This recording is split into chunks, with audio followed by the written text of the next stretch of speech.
Amém, Senhor. Hoje é a segunda vez que eu ocupo aqui esse lugar, numa reunião do presbitério de Curitiba. Antes disso, estive 2 vezes diante do presbitério de Londrina, primeiro para a licenciatura, depois para a ordenação lá em 2001. É curioso como mesmo depois de 24 anos, estar diante de um presbitério ainda desperta em mim a sensação de estar sendo avaliado.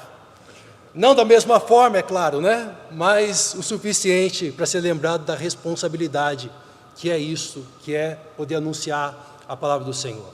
Por isso eu oro para que Deus me conceda a graça de compartilhar algo que eu preguei na Igreja Presbiteriana do Boa Vista, numa série de mensagens sobre a ação redentora de Deus na vida de pessoas marcadas por aquilo que nós chamaríamos de fracasso. Talvez sua própria biografia traga a você algum episódio assim. Pode ter sido talvez este ano, ou ter sido há muitos anos, mas talvez a lembrança possa ainda doer quando a memória volta, não como cicatriz que testemunha a graça, mas muitas vezes volta a nós como uma ferida que ainda pulsa, que ainda dói. É possível também que você, pela graça de Deus, tenha lidado bem com os seus tropeços, e talvez nunca tenha vivido nada que você chamaria de um grande fracasso. Mas você pastoreia, você lidera, e você convive diariamente com pessoas que carregam histórias assim. Isso faz com que esse tema diga respeito a todos nós.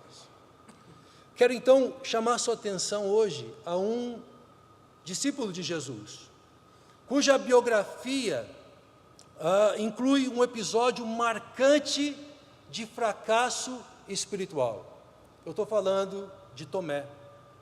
Ele duvidou da ressurreição de Jesus, mesmo depois de ter visto os seus milagres, mesmo depois de ter ouvido os seus ensinos e convivido tão de perto com Jesus, ele duvidou da ressurreição de Jesus. Ao olhar para a palavra, nós percebemos que nenhum fracasso, seja dos patriarcas, dos profetas, dos reis ou dos apóstolos, foi definitivo. Não porque eles eram fortes ou mais fortes do que nós, mas porque Deus, o Deus que os chamou, decidiu em sua graça sempre redimir a história desses homens e mulheres. Por isso eu quero que você guarde 2 afirmações preliminares. Primeira, somos todos candidatos ao fracasso, seja moral como Davi, por desobediência como Jonas, o profeta, seja relacional como João Marcos, que simplesmente vai embora, seja espiritual como o de Tomé. Segunda afirmação que eu queria que você guardasse é que não existe fracasso que Deus não possa redimir. Não há fracasso que Deus não possa redimir. O próprio reino de Deus entrou na história com aparência de fracasso. A cruz, símbolo de poder para os romanos e de vergonha para os judeus, tornou-se o maior sinal do amor, da sabedoria e da glória de Deus. Algo aparentemente fracasso. Por isso eu quero convidar você nessa noite a lermos João capítulo 20, do verso 24 ao 29, o registro do encontro de Jesus com Tomé, no exato ponto do seu fracasso. O texto diz assim: Tomé, chamado Dídimo, um dos 12, não estava com os discípulos quando Jesus apareceu. Os outros discípulos lhe disseram: vimos o Senhor. Mas ele lhes disse: se eu não vir as marcas dos seus pregos nas suas mãos, não colocar o meu dedo onde estavam os pregos, e não puser a minha mão no seu lado, não crerei. Uma semana mais tarde, os seus discípulos estavam outra vez ali, e Tomé com eles. Apesar de estarem trancadas as portas, Jesus entrou, pôs-se no meio deles e disse: paz seja com vocês. E Jesus disse a Tomé: coloque o seu dedo aqui, veja as minhas mãos, estenda a mão e coloque-a no meu lado. Pare de duvidar e creia. Disse Tomé: Senhor meu e Deus meu. Então Jesus lhe disse: porque me viu, você creu? Felizes os que não viram e creram. Guarde isso com você.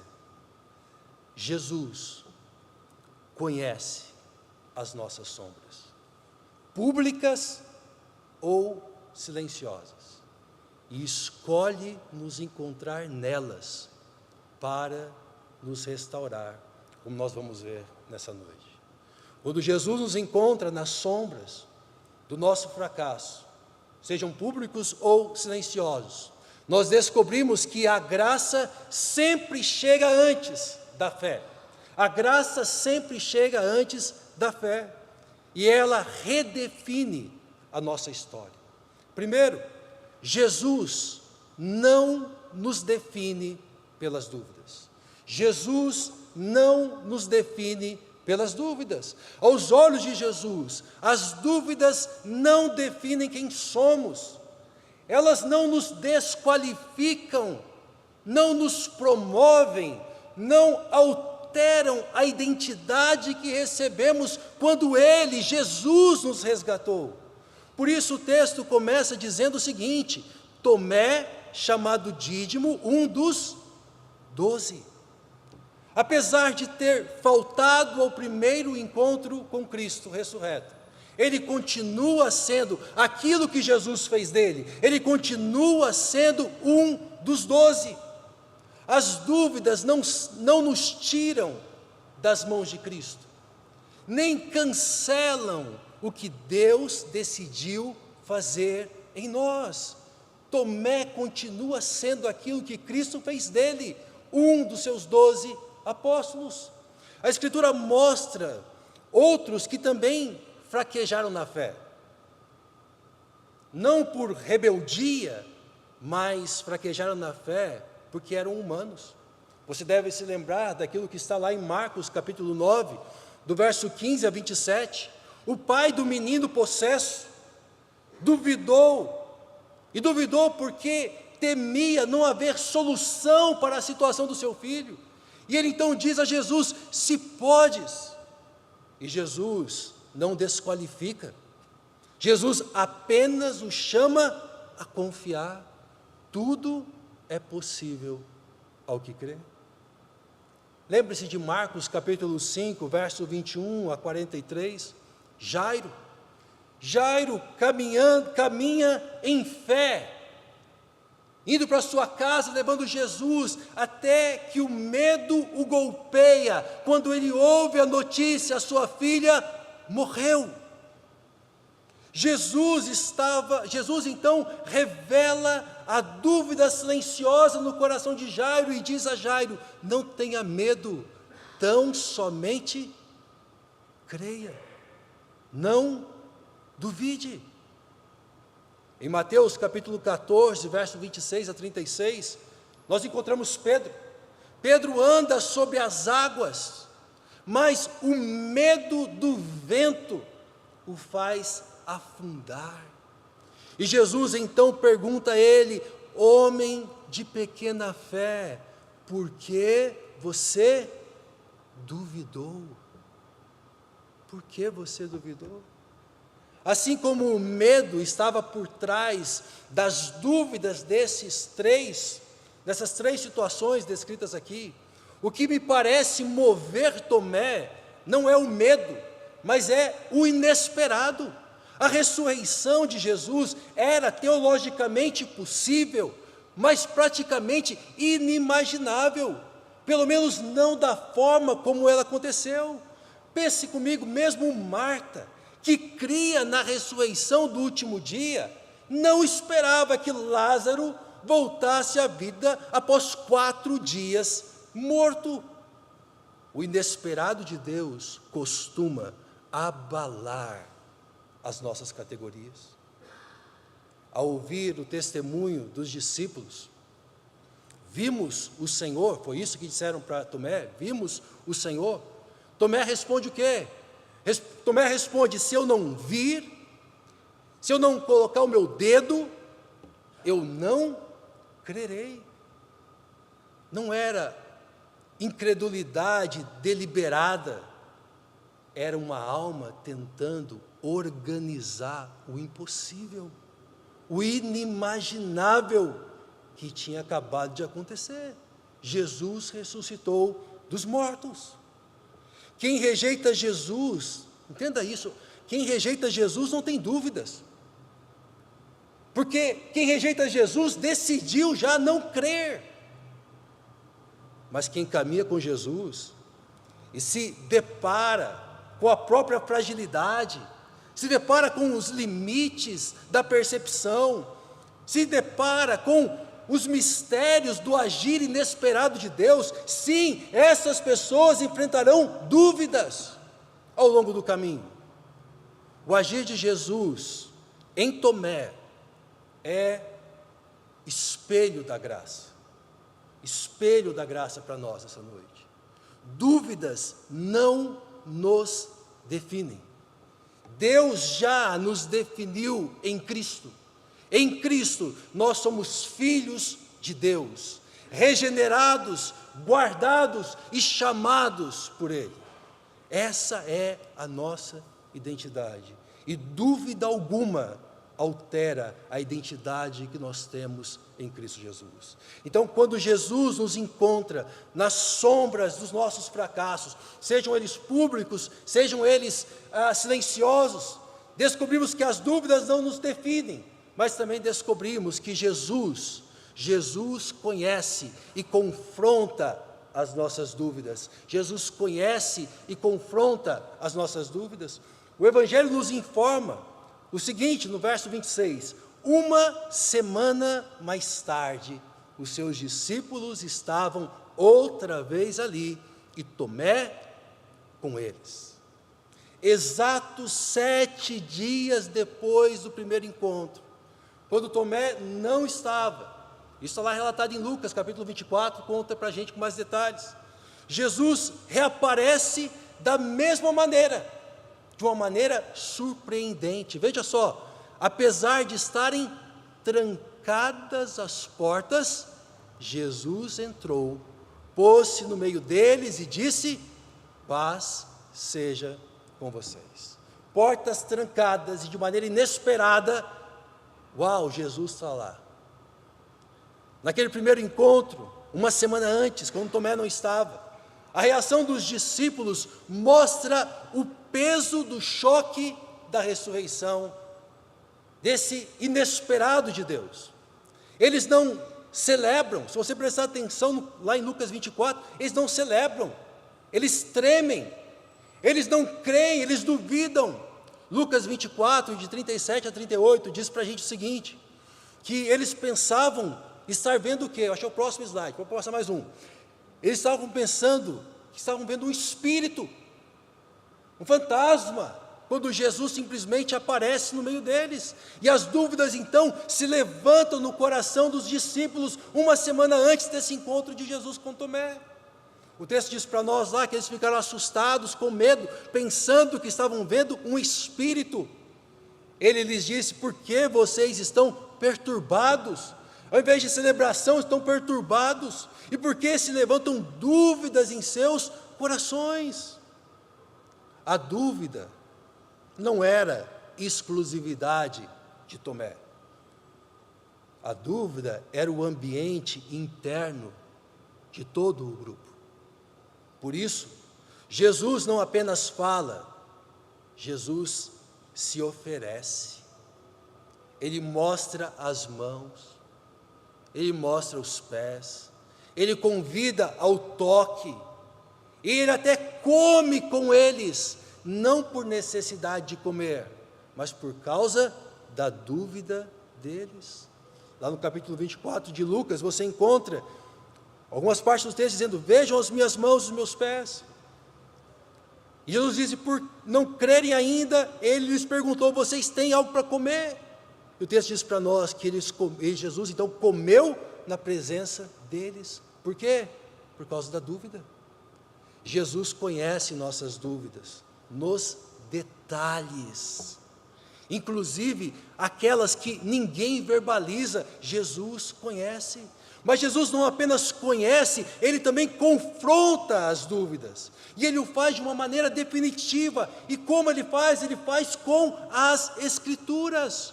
Lucas registra isso para nós, desta forma, lá no capítulo 24 ainda, verso 45, então lhes abriu o entendimento, para que pudessem compreender as Escrituras.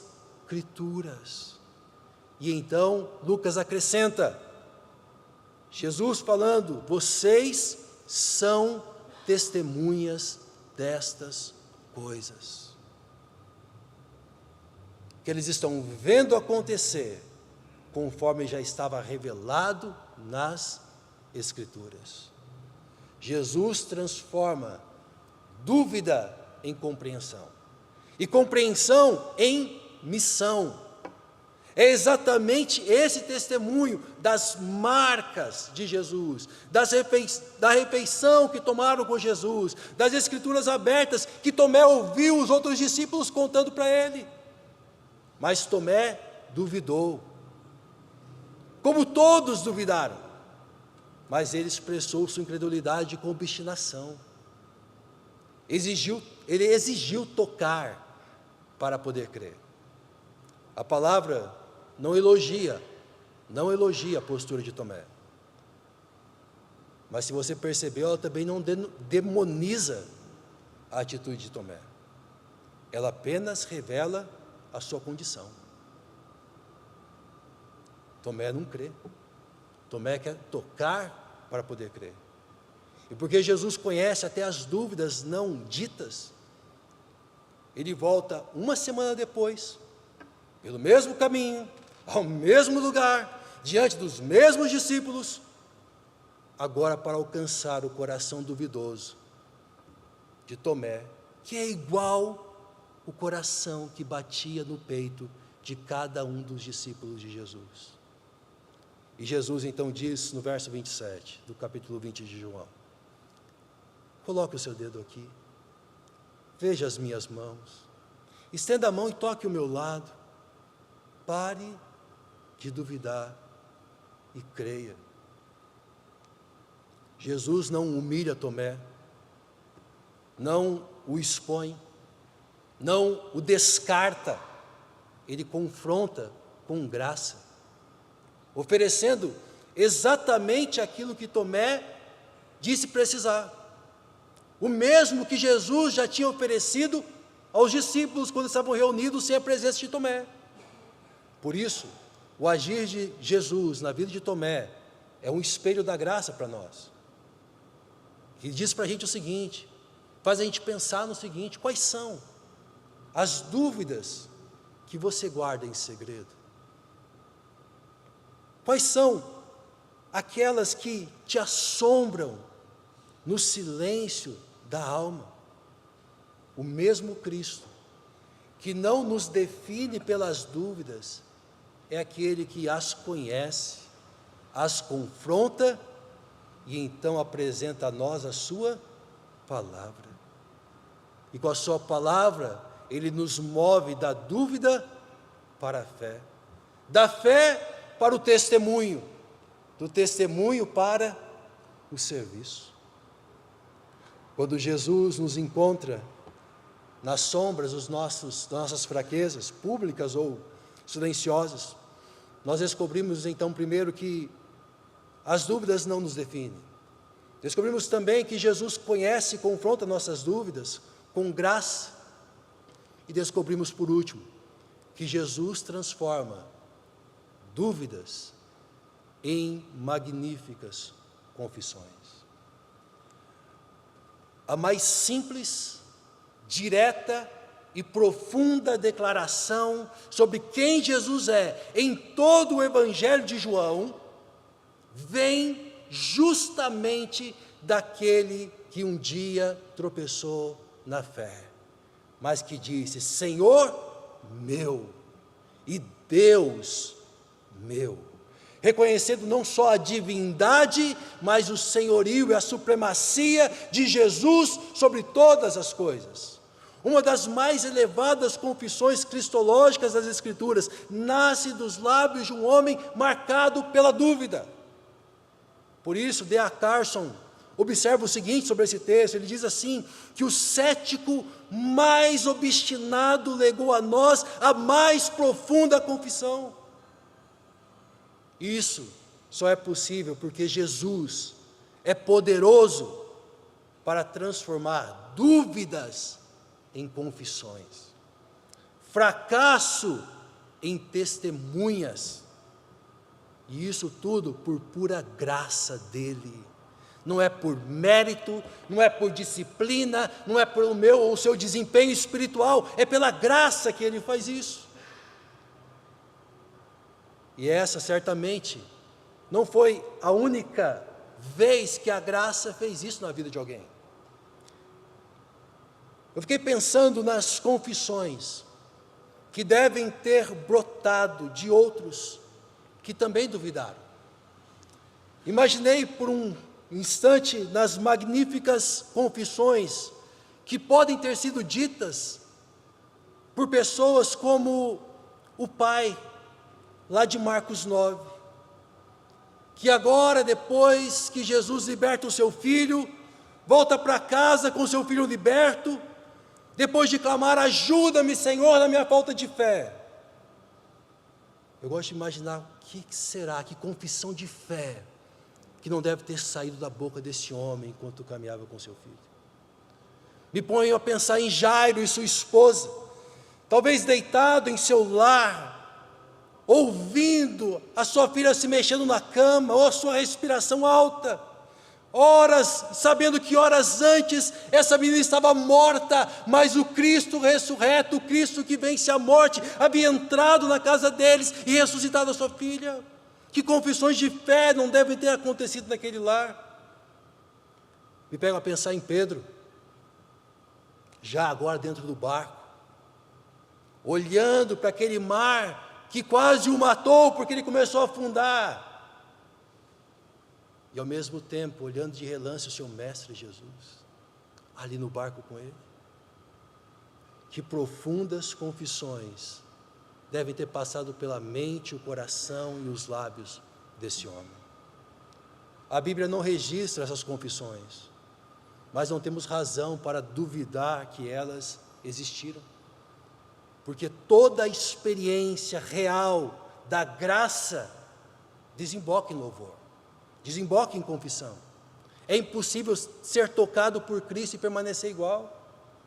Mas antes que você imagine, porque pode dar essa impressão, que o segredo então na vida é ter dúvidas, porque se você tiver dúvidas, coisas extraordinárias acontecerão. Ou antes que você pense que teria sido muito mais fácil viver no tempo de Jesus, né, e poder estar ali, conviver como os discípulos conviveram com eles.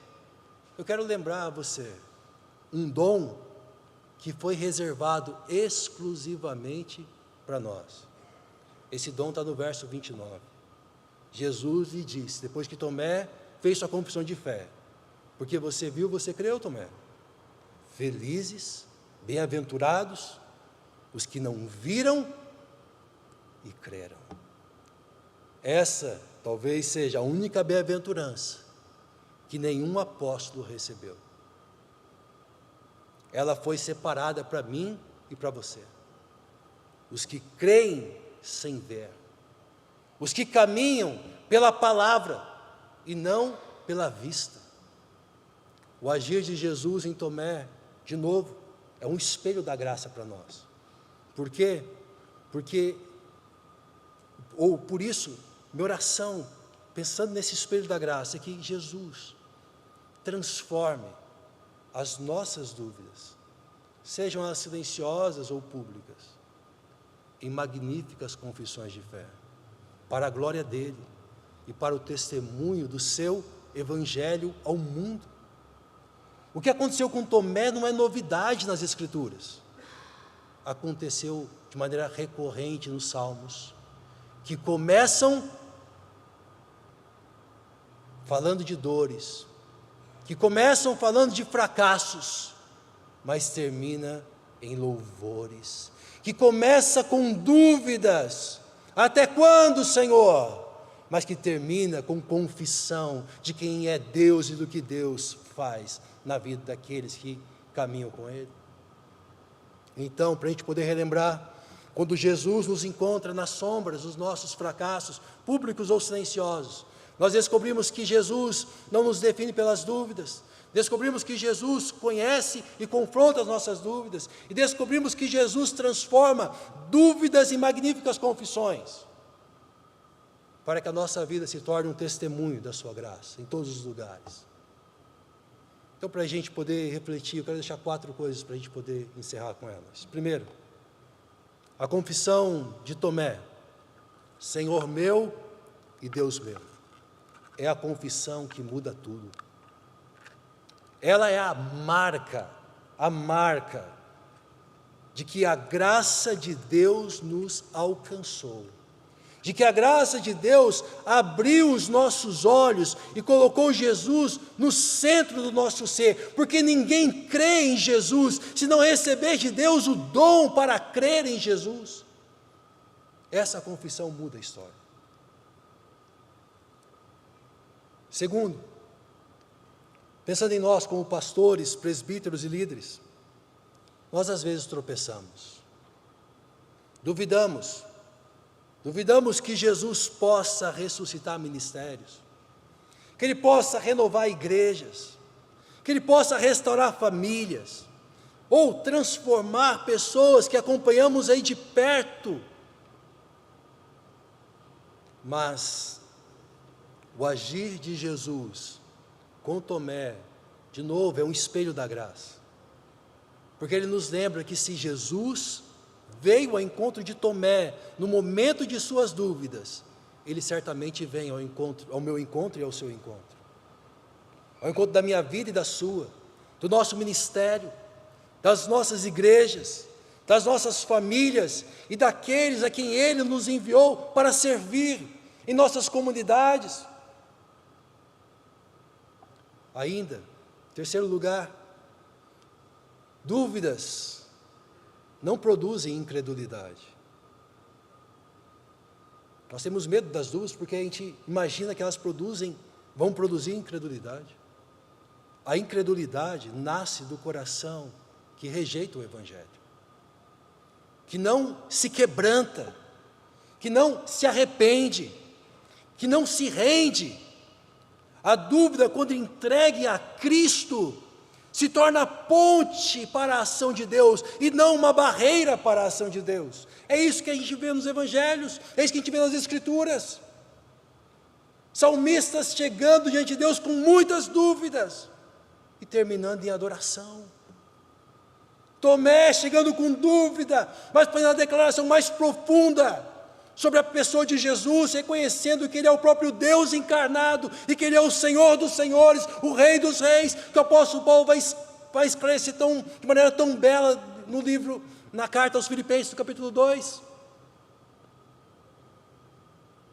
Para a gente poder terminar, algo que consola o meu coração, que eu espero que console o seu coração. Nenhum de nós viu ou tocou Jesus como os discípulos o fizeram, mas todos nós recebemos uma graça que nem eles mesmos receberam, a bem-aventurança de crer sem ver. Cremos pelo testemunho dos que viram e tocaram Jesus, e entre eles, eu quero terminar lembrando você que está o próprio Tomé, aquele que um dia duvidou, mas que se tornou testemunha de Jesus. Que isso possa acontecer na minha vida e na sua, que possamos liderar as pessoas que Deus tem colocado perto de nós, nessa perspectiva, de que dúvidas não são uma porta fechada, mas quando colocadas diante de Cristo, o Cristo ressurreto continua vivo, e Ele continua encontrando pessoas como encontrou Tomé. Eu queria convidar você a um tempo de oração.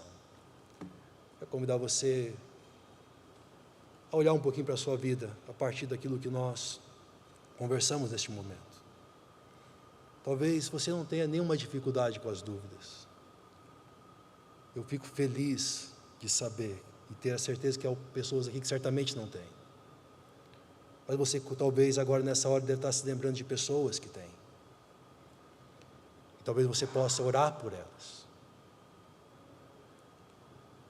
Mas talvez como eu, em alguns momentos você duvida, não da ressurreição de Jesus, mas talvez da ressurreição do casamento, talvez da circunstância em que a igreja está,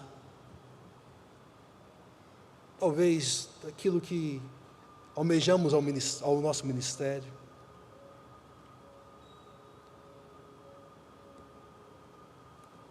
Dúvidas não são incredulidade. Dúvidas, quando levadas a Jesus, se tornam instrumentos que Deus usa para revelar a sua graça mais uma vez ao nosso coração.